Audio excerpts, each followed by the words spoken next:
So I'm hearing that they're supposed to be doing away with Section 8. I don't know how true that is, but if it is true, it's about time. We got too many people that's taking advantage of the system. Too many people sitting around doing absolutely nothing. And guess what? We tired of it. 'Cause us working people are paying for you to sit around and do nothing. So while we out working 2 and 3 jobs, busting our chops and missing time away from our family, y'all at home chilling. Y'all up on the new Jordans, all the new clothes, all the new gadgets and gadgets, all the jewelry, all the bling, and all our hard working money is going to food in the house and bills. We can't even spend that money on ourselves. I don't know what you guys think about this topic, but I think the Section 8 program definitely needs to be reformed. I don't know if we necessarily need to get rid of it because there are a lot of people who are so reliant on it at this point. They got like kids living in the house, so they need the Section 8 program in order to survive. And I do think we as a society need to provide a basic living for these people. At the same time, with the national debt at $38 trillion, taxpayers in America can't really afford a bunch of these programs and programs like this anymore. And keep in mind, these programs like the SNAP benefits and Section 8 are only growing every year. So the taxpayer on average per person is paying about $1,000 every year to support these programs. And they're not getting the benefits of it at all. Listen, I already knew it was coming. Section 8, they are doing a budget cut. Okay? So those people who have been on Section 8 for more than 2 years, they about to send y'all a letter letting y'all know to be aware about y'all having to figure it out between, like I said, 60 and 90 days. Public housing. Also, y'all going to be receiving a letter too. They already said each state is going to receive a letter. And this Donald Trump saying this. Donald Trump made this rule. Okay?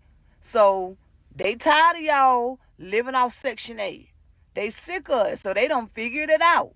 They gonna make y'all pay regular rent like everybody else doing. But yeah, do y'all research if y'all don't believe me. Period.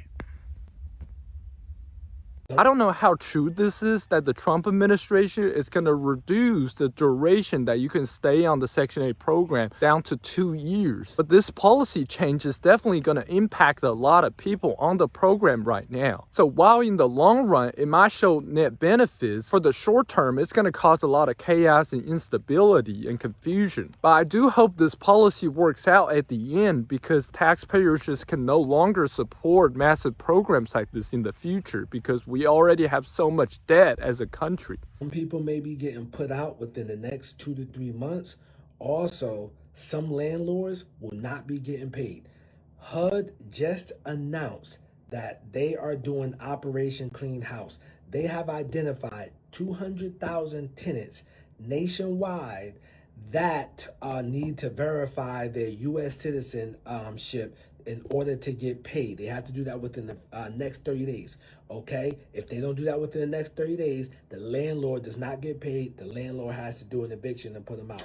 Okay? They also identified nationwide that there are 25,000 people living off of deceased people's voucher. So they will have to verify that that person is still living. Now, if you're from North Jersey, you know sometimes people pass and somebody just take their apartment over and just live there and not tell the people, and they do that. Now, if you from New York City, you know they pass down those subsidized apartments like real estate. You think it's generational wealth, bruh. It'd be a subsidized apartment that been in their family for 4 generations. Yo, HUD is about to stop that, okay? Also, they located that 6,000 ineligible non-American tenants. Definitely are going to get the boot as well. They have to verify. So what's going to happen is they're going to send out some documentation that they have to verify U.S. citizenship or the person is alive. And if not, you as the landlord will not get paid, okay? And these people, you're going to have to put these people out, all right? Now, I know what some of you guys are thinking. We're like, well, I don't care. That's them. They should be doing the right thing, etc. Hey, you can feel about it how you feel about it, but locally, for that crowd who think they just above all this, I'm put this on the screen.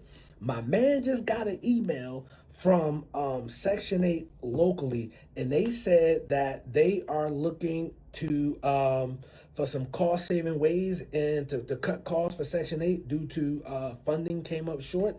Well, they are currently lowering all vouchers to 95% of market value. I want you to think about this stuff just real quick. If it's 95% of market value, why would the landlord take that voucher when he can get a person paying the full price, whatever market rate is? All right. Now, also, what they're going to do is they're going to review all current contracts, and if you above market rate rent, your joint is getting reduced. Hey, I'm just putting y'all up on game, man. Hey, if you want to know more, Google HUD cleaning house and click on the first article. I'm Nasa, aka the real estate guru. I'm not a guru. I'm a guru because I actually do this business. The White House just proposed a new bill that will cut 43% from the Section 8 and other low-income federal housing programs. And if this passes, around 3.9 million Americans will be affected by this. This new proposal will also have a 2-year cap on every able adult that's able to work. And in my opinion, this is actually needed. This cut amounts to around $27 billion. Under this proposal, the remaining funds will be converted to block grants, and you will be given to states for them to manage those funds and give them to the families they need. If this passes, states with high cost of living and rents like Massachusetts, California, and New York will be the most affected and probably will have a lot of people that will not be able to afford paying rent. Now, the opinions are very divided on this, like everything else. A lot of experts are warning that this could increase the homelessness population by a lot, especially in states like California and New York. I would love to hear your thoughts in the comments. Let me know what you guys think about this new proposal. I do think if we cut the program down to allowing people to stay only for 2 years, it might have a net benefit on society in the long run, because I do think it will increase productivity because these people will have to go out and put in more hours and maybe find better work. At the same time, I do worry whether the policy change will put a lot of people out of a home and make them homeless. But if you think about it, the initial purpose of the Section 8 programs and other programs like this was to give people a stepping stone, something they could fall back on when they're having a hard time, in order to find a better job and eventually make enough money to pay their own rent. But now you do have a problem with some people getting so institutionalized, getting so used to these programs, and they're just living off of the program forever. So I do think that is a problem that do need to be addressed. Okay, my good people, this is a message to everyone that may be receiving Section 8 benefits. If you are receiving Section 8 benefits at this time and you are not working, it will serve you well to find a job, because due to government shutting down as of today, your benefits may be affected going forward starting with November. Now, October benefits are covered, but November benefits are not guaranteed. So as I said, it will serve you well to start looking for a job. And depending on how much your rent is, if you have money saved or you got money somewhere that you can pay your rent up for a couple of months, I advise you to do that. A word to the wise is sufficient. So you're going to give stay-at-home moms $75,000 annually to stay at home. But you just passed a bill to essentially take away Section 8, EBT, food stamps, cash assistance, any type of welfare, unless you are working. So, are you going to pay for my child care then? Because if I have to go back to work, who pays for that? I have 6 kids. You think I'm going to pay for that child care? You think I'm going to pay somebody to watch my kids so I can go work? No, I'm not doing that. I think I voted for the wrong person.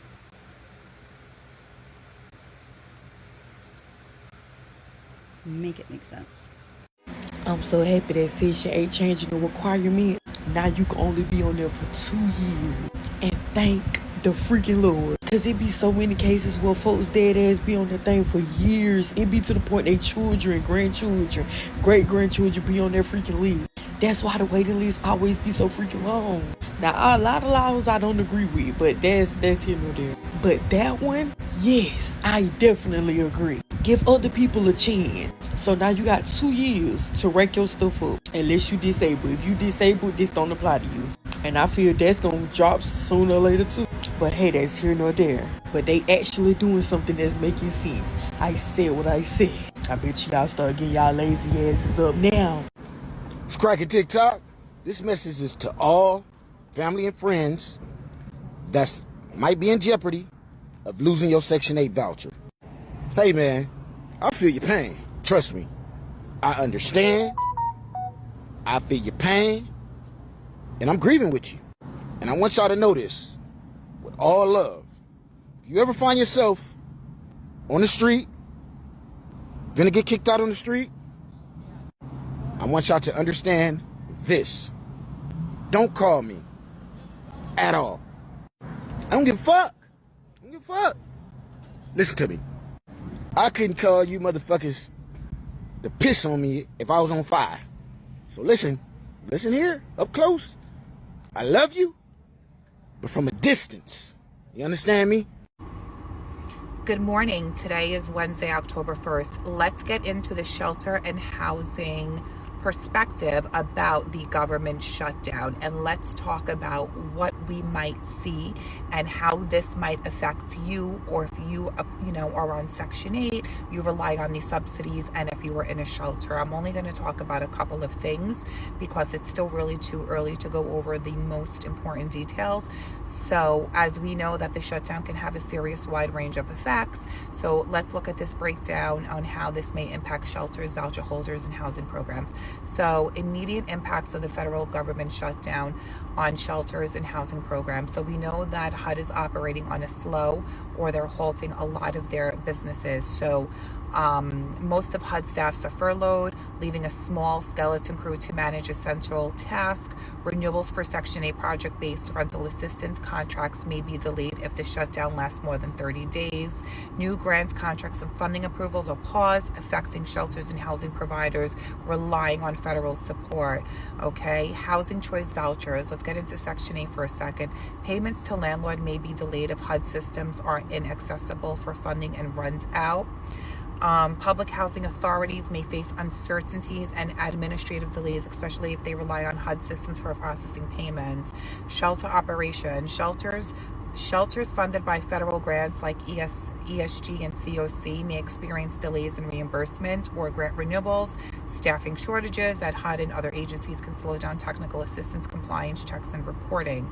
So again, the short term, under 30 days, if this does go for under 30 days, most programs will continue without minimal disruption. But if it lasts longer than 30 days, funding gaps may force shelters and housing providers to cut service, delay payments, and even pause new intakes. So this is what we're looking at. Of course, there's more, but this is just from the shelter and housing assistance perspective. Again, stay tuned, have your notifications on. As more comes in, I will report it. Baby, y'all see what they're doing with that Section 8 program, huh? It's crazy how they doing everything. So if you've been on Section 8 for 20, 30, 40 years, they're telling you that you got to be out of there within like the next, I think, 60 days. I don't know how they're doing it, but they letting you know that it's no longer. But they're giving you a 2-year grace period if you just recently own it. But the Section 8 program is being cut. You got to get out. And it's just crazy all over the world. And at the same time that they telling people they got to get off of Section 8, and they no longer be on Section 8, especially when you've been on it for that long, and when you've been passing it down, they like they don't care. You got to go. With that being said, they also created a law where it's illegal to be homeless. So you can't be on Section 8. It's illegal to be homeless. So they're arresting homeless people and telling them they can't be on the street, dragging their cots and their tents and stuff off the street, putting them in garbage cans. Because now they're saying it's illegal to be homeless. But yet, they're putting you off of a program that assists you. Because Section 8 ain't free. You have to pay some of that a bill. They don't just give you the whole thing. Some people may get 100%, but not, baby, that's rare. Section 8 ain't free. They putting you up a program that will assist you to pay your rent. And now they telling you it's illegal to be homeless. So we can't make it make sense. They also messing with those people at the nursing home. They closing wings because of the Medicaid is cut. It's over with. And so basically they're telling you, go check on your people at the nursing home. This is happening in real time. This is happening in real time. If you've seen this video and you on that program, get yourself together, because you may not have received your letter yet, but you know who you are. Get yourself together. Get your family together. Do what you got to do. We'll see what you can do. Rent out a room, rent out a section, or do something like that. But you guys be blessed. Say what I have to fucking say. I applied for Section 8. Tried to apply for Section 8 like 2 years ago when me and my daughter were gonna be homeless, and the shit is not fucking open because people from fucking 20 years ago get on fucking Section 8 and stay on Section 8 because they're just comfortable being broke as fuck. Like, Section 8 is for you to get your money up because they're paying like most of your fucking bills. People get on there and they get comfortable. It's like people are comfortable living in fucking poverty if they're getting help. Like, that just don't make no sense to me. But those are my thoughts. So all the motherfucking Section 8ers that have been on there for fucking ever, bitch, get your shit together and get the fuck off so people that actually need it now can get it. Listen up, because I'm not going to keep saying this, okay? Everybody on Section 8 does not pay $0 rent, $25 rent, $50 rent, okay? Let me tell you something. Majority of the women who are single mothers who have Section 8 have Section 8 because they need assistance with the rent. Not that they need their rent paid completely and totally and free. It's a lot of women out here that's paying a nice amount of money for rent, okay? $600, $700, $800 to be exact. Because they need help paying the rent, because they don't just pay rent, you know, like other people. I ain't gonna get to calling out no names and stuff, but y'all know exactly what I'm talking about. Like them fathers who just have to pay their rent and their cell phone bill and they whatever little expenses that they have. They don't have to pay not a expense for a child, including child support. Yeah. So when a woman is fully supporting a child and she got to pay for daycare on top of that, she got to pay for all the clothes and shoes and sports and all of them other expenses. That's where her rent being reduced by 30% comes into effect. So now she can pay her rent and her kids can still enjoy sports and all their school activities that they have, their dances, making sure their hair get cut and their hair look nice and they have nice clothes and shoes and you know, those type of things. They have to go to daycare. Baby, daycare is expensive. Childcare is expensive. So, yeah, that rent, it offsets that for her. So don't be mad. Stop. Don't scroll. Good morning, family. It's your girl, Sugar the Blonde, Houston's local AI writer and information queen. This goes out to my family. My family who are Section 8 recipients. Well, family, because you got to know somebody that knows somebody. Who you know your girl, Sugar the Blonde, is going to inform you, is going to hook you up. But this right here that I'm going to inform you about, it is very disturbing. Number one, every individual has a right to privacy. Well, what's going on, Suge? What are you talking about?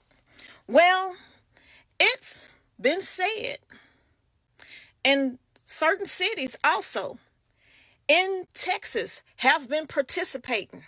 Your landlords, your corporate offices dealing with the apartment complexes, right? They're participating in installing cameras inside and out, of the homes. So if you have the individual owners and if they want to participate in putting cameras inside and out of the property, if you have an apartment complex, tax credit properties, they're participating in having your privacy invaded having the cameras inside and out. So it's said that certain individuals are receiving cash money. That's right, they're receiving cash money. So they want to monitor this because they feel like, well, you're receiving cash money, then you're able to go and pay rent, full amount of rent somewhere else. So why do you need their help? A form of control. It also pretty much really, it's like, okay, yes, it's a form of control, family, right? But it's to make you leave. Well, if you don't want cameras on the inside and out of your unit, you don't want cameras on the inside and out of the rental home that you're leasing through Section 8, you can just leave. Yeah, but you got to look at it. You got to do the math. Contact your caseworkers. Harris County, contact your caseworkers. City of Houston, Liberty County, contact your caseworkers to see exactly, if they're going to put this in full effect in the year of 2026, because you also have to do the math, family. Look what president that we have. He don't want you on it anyway. That goes for the food stamps. Now you're going to have to apply for your food stamps all over again. They don't want to feed us. Okay? I'm your girl, Sugar Blunt, Houston's local AI writer and information queen. Yes, I understand. It is very, very unfair. But they're saying a lot of individuals, they have husbands, they have boyfriends that they sneak over. When it's time for inspection, they go ahead and they have them to move all their things out of the home, or they go ahead and leave it in the car while he's gone. You know what I'm saying? So they want to monitor all of that and have the cameras on the inside and outside of the privacy. Now, my thing is, family, are y'all going to put them damn cameras in the restroom? In the bedroom? Or just pretty much all over? I'm your girl, Sugar Blunt, Houston's local AI writer and information queen. Y'all have a great day. Have a great day. And really, in reality, it's really trying to bring all of us together to where, you may have to just move in with your families and make it work. Have a great day. So we get mad at the government for shutting down food stamps and Section 8, but we don't get mad at the fathers for leaving these moms alone to fend for themselves and their children with no help to take them to school, drop them off, pick them up, and things. Now let's discuss this Section 8 situation. A lot of y'all have been on Section 8 since the 70s. It's about time you get off of it and let somebody else have some help. Do you understand? The Section 8 waiting list has been so long as it is because you have people from the 70s and the 80s and the 90s that abused it and never got off of it. They got on, said Section 8 should have always been 2 or 3 years unless you're disabled. We understand that. But if you are able to get up and work, you should have to. I have to work. Everybody in my family have to work. Everybody I know has to work. I don't know anybody on Section 8. That's the whole bottom line. Y'all say immigrants and people not from this country or whatever else, we take up Section. We don't take up Section 8. Y'all do. I know a lot of y'all, you might get upset, and that's okay. I don't care, because maybe you one that's been abused in the system. But when a mother faces hard times in this country, she should be able to go apply for assistance, get it immediately, use it for however long she needed, 6 months to 2 years, and then put her kids in a better position. She can't do that because she got to wait 4 or 5 years to get on Section 8 because y'all been on it since the 70s. That law I don't disagree with. Make them get up, make them get a job, because we had to pay for it. You mean to tell me I worked with mothers that needed Section 8 and couldn't get it until they were 4 and 5 years on a wait list? Oh, please. And this is what we paid for? Make them get up and work. So it's been a minute since I did one of my, think pieces or whatever. But what do y'all think as far as Trump stopping food stamps in November, starting November 1st? Now, I did see where a judge apparently stopped him from being able to do that. I don't know how true that is. Just something I saw, kind of glanced at, didn't really look too much into it. But most of the people who voted for him, they're on government assistance. So now that doesn't make sense to me, and I want to know how they plan on feeding their families for the holidays. Because what you gonna do? What you gonna do? You voted for us, and like we said, y'all voted against yourselves, and that's that. Like, you voted against your fucking self. You voted against your own livelihood. Go fucking figure. Nah. We gonna say we told you so. Because we told you motherfucking so. Do you want to know what states have confirmed that are not getting food stamps on November 1st? So according to Politico, 25 have verified they're not getting food stamps on November 1st if the government stays closed, but 36 have talked about it, and it looks like it's going to happen for those 36. Now, the list I'm going to show, these also contain the states that have maybe given warnings or what their intentions are, but not all of them has said, yes, we're not going to give it out November 1st if the government continues to stay shut down. And while you're looking at these lists, I want to remind you something. They all share responsibility as far as the government shutdown, because they all have to come into agreement. Even though Congress controls the purse, they still all have to come into agreement on what the bill or what the funding will allow.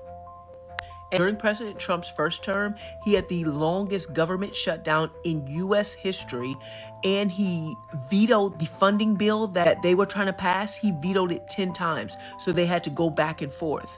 We're right here again, and it's still ongoing. This is the second longest government shutdown. No one has passed anything for him to veto, but we'll see if they do get something passed, if they finally agree on something, if President Trump will allow it to go through, or will he veto it and it even cause it to be longer again.